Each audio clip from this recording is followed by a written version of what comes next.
श्री शिवानमस्तुभ्यम दोस्तों, राधे राधे। कैसे हैं आप सब? कमेंट बॉक्स में ज़रूर बताइएगा। और आज की वीडियो में हम जो बात करेंगे वो है लड्डू गोपाल की सेवा के बारे में। क्या आपने उन्हें क्या बनाकर अपने घर में रखा है? क्या आपने उनका नाम रखा है?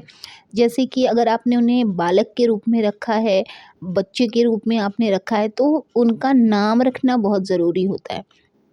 तो आपने उनका क्या नाम रखा है, आप ज़रूर बताइएगा कमेंट बॉक्स में। और अगर जैसे जो लोग उन्हें बालक नहीं मान पा रहे हैं, भाव नहीं आ रहा है वो, क्योंकि वो तो प्रभु हैं, तो उन्हें प्रभु के रूप में भी आप रख सकते हैं। लेकिन क्योंकि लड्डू गोपाल जो हैं वो उनका बाल रूप है, तो सेवा हमें उन्हीं रूप में करनी चाहिए होगी। चाहे वो भले प्रभु हों, लेकिन उनका रूप जो हम जिसकी सेवा कर रहे हैं वो बाल रूप है, तो हमें उनके बच्चे की तरह ही सेवा करनी है। हाँ, ये ज़रूर है कि आप उन्हें प्रभु मान सकते हैं, क्योंकि वो हैं तो प्रभु ही। बहुत सारी जगह अगर आप वृंदावन जाएँगे ना, इस समय वृंदावन में आपको ऐसा हर एक, मतलब महिलाओं के हाथ में तो आप लड्डू गोपाल नॉर्मल है ऐसे देखना, कि लड्डू हर महिला के हाथ में, हर लड़की के हाथ में आप लड्डू गोपाल देखेंगे। इसी समय में ना लड्डू गोपाल कहीं गिर जाते हैं, किसी के पैर के नीचे आ जाते हैं। साथ ही मंदिर में भी जहाँ इस देखेंगे आप लड्डू गोपाल सभी के हाथ में दिखेंगे। और पंडित जी से भी झगड़ा हो जाता है कि मेरे लड्डू गोपाल को भी दर्शन करा दीजिए। इस बात के लिए बहुत सारी आपको वीडियोज़ ऐसी देखने को मिल जाएंगी जहाँ पर पंडित और दर्शक दोनों, मतलब जो भक्तगण हैं उनके बीच में जो है आप देखेंगे आर्ग्यूमेंट हो जाता है इस चीज़ को लेकर, क्योंकि उनके लिए पॉसिबल नहीं है इतनी भीड़ में सबका प्रसाद चढ़ाना, फिर लड्डू गोपाल को दर्शन कराना। और आजकल हर कोई रील्स और वीडियोज़ के लिए लेकर जाते हैं सब जगह दर्शन कराने, ये उचित नहीं है। क्योंकि देखिए, स्वामी हमारे एक ही हैं, चाहे आपने उनके विग्रह रख लिए हों, लेकिन स्वामी हमारे एक ही हैं। जब आप उनके दर्शन करने जा रहे हैं, आप चाहे उनको बालक रूप में मान लें चाहे जो, लेकिन वो हैं तो प्रभु ही।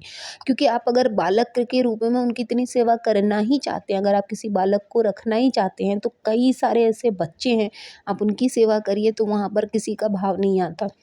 लेकिन क्योंकि वीडियो बनानी है, लोगों को देखना है, व्यूज़ के लिए लोग, रील्स के लिए लोग लड्डू गोपाल को बालक के रूप में करते हैं। जबकि आप देखेंगे कि अगर आप श्री हरि का नाम, जो लोग चाहे कितने भी कुकर्म कर लिए हों, लेकिन आप कभी भी देखेंगे अगर उन्होंने भाव से एक बार भी हरि का नाम ले लिया है, लड्डू गोपाल का ध्यान कर लिया है, तो वो भाव पर मोहित हो जाते हैं। और अगर आपने ये अभिमान कर लिया कि हम तो इतना कुछ चढ़ा दिए, इतना कुछ पूजा कर लिया, अपनी हैसियत से ज़्यादा कर लिए, हुआ मेरे पास इतना था नहीं, हम बहुत ज़्यादा कर दिए, वहीं पे श्री हरि की जो सेवा है वो समाप्त हो जाती है आपकी। तो इस चीज़ का अभिमान नहीं करना चाहिए कि आपने कितना चढ़ा दिया, क्या कर दिया। ये सब अभिमान जहाँ आ जाता है, वहाँ हमारी तरक्की जो है वो रुक जाती है। श्री हरि जो है वो भाव के भूखे हैं। अगर आपने मन से ले लिया उनका नाम, तो वो आपके हो जाएंगे, और अगर आपने अभिमान में कह दिया तो वहीं आपसे वो रुष्ट हो जाते हैं। तो इस चीज़ का बहुत खास ख्याल करना होता है। अब देखिए, सेवा कैसे करनी है लड्डू गोपाल की, तो आप उनको प्रतिदिन चाहें तो शुद्ध जल में गंगा जल मिलाकर आप उनसे भी स्नान करा सकते हैं। कोई अगर आपके पास गाय का दूध है तो आप प्रतिदिन कराइए स्नान, कोई दिक्कत नहीं है। लेकिन अगर नहीं है तो हफ्ते में 2 दिन ऐसा ज़रूर प्रयास करें कि उनको गाय के दूध से नहलाएं, और हफ्ते में 1 दिन उन्हें पंचामृत से स्नान कराएं। उसके बाद उनको पोंछ दें, घी या तिल के तेल से उन्हें मसाज दें, साफ सुथरे उन्हें वस्त्र पहनाएं। जिस भी जगह आप उन्हें आसन दें वहाँ पर फूल ज़रूर बिछा दें। इत्र सेवा उन्हें ज़रूर दें। साथ ही उनके सामने सुगंधित पुष्प चढ़ाएं, सुगंधित दीप जलाएं, धूप जलाएं। उसके बाद उन्हें भोग लगाएं। भोग लगाने का वैसे तो अगर आप पूरे नियम से करना चाहते हैं तो 6 बार लगता है।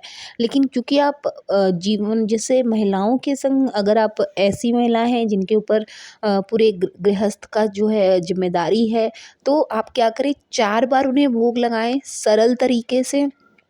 एक डिब्बे में नमकीन रख लें, ऐसा सात्विक नमकीन, कुछ भी नहीं तो बेसन के आप सेव बना सकती हैं, आलू भुजिया नमकीन, कुछ भी आप घर में भी अगर बनाना चाहें तो घर में भी बना कर रख सकती हैं, जिसमें बिल्कुल भी प्याज लहसुन के पाउडर का भी इस्तेमाल ना हुआ हो। ये बात आप ध्यान रखिएगा, रेडीमेड अगर आप खरीद रहे हैं। नहीं तो आप घर में ही थोड़ा सा नमकीन बना कर रख लें, जिसमें बादाम पड़ा हो, काजू पड़ा हो, थोड़ा सा पोहा पड़ा हो, कुछ भी ऐसा चीज़ जो है वो आप उन्हें चढ़ा सकती हैं। लेकिन अगर आप पोहा वाला नमकीन चढ़ा रही हैं तो एकादशी का आप ध्यान रखेंगे, जिस दिन आपको चावल नहीं चढ़ाना है, ठीक है। उसके बाद लड्डू रख लें, नारियल के लड्डू बना लें, कुछ ऐसी चीज़ें रख लें ना जो आप घर में खुद ही बना सकते हैं। 4 डिब्बा आप अपना तय कर लें कि आपको क्या बना कर रखना है, 4 टाइम आप आराम से उसमें भोग लगा सकती हैं। ऐसा बनाएं कि 15 दिन आपका भोग आराम से चल जाए। इससे आपको भी नहीं बर्डन होगा और नियम से आपकी जो दिनचर्या है प्रभु के प्रति वो भी आराम से हो जाती है। इसी के साथ देखिए, भगवान के आस-पास आपको बहुत ज़्यादा चीज़ें देख के, वीडियोज़ देख के आपको सोचने की ज़रूरत नहीं है। आप उन्हें जो है उनके पास क्या रखना होता है, शंख, मोरपंख, बाँसुरी, ये चीज़ें आपको उनके पास रखनी ही रखनी है, साथ में फूल। उसके बाद आप राधा नाम जितना अच्छे से भाव से लेंगे, उन्हें एक लोरी सुना दें, उन्हें एक भजन सुना दें, उनकी एक आरती कर दें। बस इसी चीज़ पर वो मोहित हो जाते हैं और आपका घर कब सुख समृद्धि से भर जाएगा आपको पता नहीं चलेगा। बस भाव अपने सच्चे रखिएगा और जो दीप आप जलाएँगे, जैसे आपने पूजा करते वक़्त जो भी आप पाठ कर रहे हैं, उसका जो दीप जलाएँगे उससे आप कभी आरती ना करें, इस बात का आप ध्यान रखें। और एक बार उनकी आरती जो है ज़रूर करें। जैसे आप मंदिर में सभी जो है देवी-देवताओं के पूजन कर रहे हैं, तो सुबह आप चाहे सभी देवता के लिए कर लें, लेकिन शाम को उनकी आरती ज़रूर करें। अगर आपके पास झूला नहीं है तो आप अपने आँचल में भी झूला सकते हैं, और अगर झूला है तो झूले पे बिठा के उनको 11, 21, 51 जितनी बार आपके पास समय हो उतना उनको झूला ज़रूर झुलाएँ।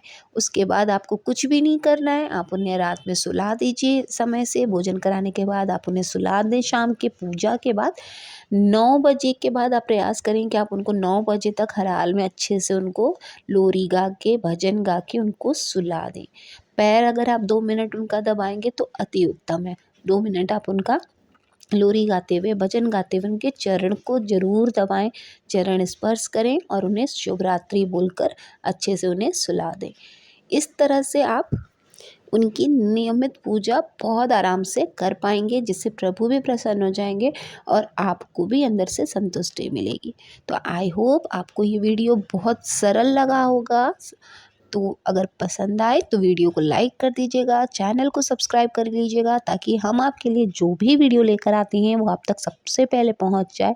मिलते हैं नेक्स्ट वीडियो में, तब तक के लिए ओम नमः शिवाय, जय माता दी, राधे राधे।